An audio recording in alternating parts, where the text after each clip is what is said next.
Shukran sana Isaac Musyoka kwa taarifa hiyo. Tushikilie hapo hapo kwa swala zima la kisiasa na wandani wa naibu rais Profesa Kithure Kindiki katika kaunti ya Embu wameshikilia kuwa wadhifa wa naibu rais ni wa Kindiki na kwamba hawataachilia nafasi hiyo kwa wanachama wa ODM wanaokimezea mate. Gavana wa Embu Cecil Mbarire ameshinikiza kuwa Kindiki ndiye atakayekuwa naibu wa rais hata baada ya uchaguzi mkuu wa mwaka 2027. Umesikia watu wakisema wanataka kiti ambayo umekalia. Wamemezea hiyo kiti yako mate kwa sababu wewe umefanya kazi mpaka watu wakaona nguvu ya kiti yako. Sisi tunawaambia hivi tukiwa hapa Mbeere North.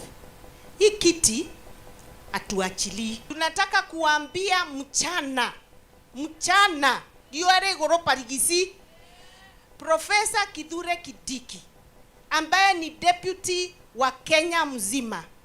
Huyu profesa na hiyo kiti ya deputy, huyu ni wetu na nobody can tunya us.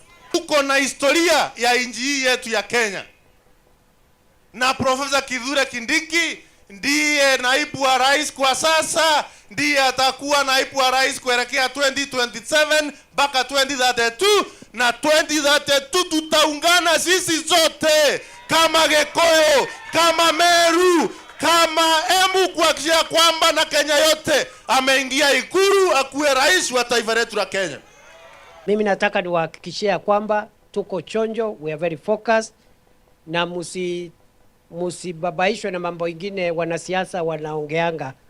Muone kama kuna shida, there is no problem. Hakuna problem at all.